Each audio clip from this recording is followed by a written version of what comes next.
Veg ન્યૂઝમાં આપનું સ્વાગત છે। સાયક્લોનિક સર્ક્યુલેશનની અસર ઓછી થયા બાદ ગુજરાતમાં ફરી વધ્યું ગરમીનું જોર। સાયક્લોનિક સર્ક્યુલેશનની અસર ઓછી થયા બાદ ગુજરાતમાં ગરમીનું જોર ફરી એકવાર વધ્યું છે। આજે 9 શહેરોમાં ગરમીનો પારો 40 ડિગ્રીને પાર થયો છે। 42.5 ડિગ્રી સાથે ડાંગમાં સૌથી વધુ ગરમી નોંધાઈ હતી, જ્યારે અમદાવાદમાં 41.3 ડિગ્રીએ ગરમીનો પારો રહ્યો હતો। અમદાવાદમાં આવતીકાલે ગરમીનો પારો 41 ડિગ્રીથી વધુ રહેતા આવતીકાલે પણ યલો એલર્ટ રહેશે।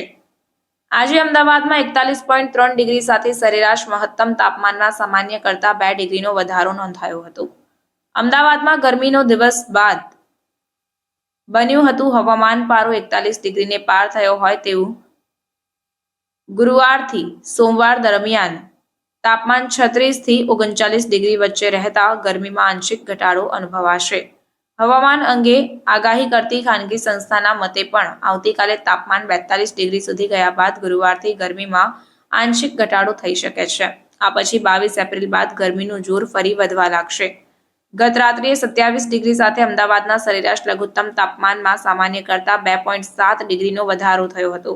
આમ રાત્રિના સમયે પણ ગરમી અનુભવાઈ હતી। અમદાવાદમાં વર્ષ 2014 થી એપ્રિલમાં કમસે કમ એકવાર ગરમીનો પારો 43 ડિગ્રીને પાર ગયો છે।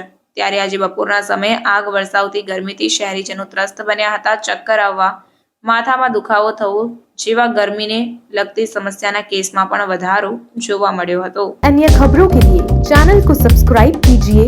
खबरों का नोटिफिकेशन पाने के लिए बेल आइकॉन को जरूर दबाएं।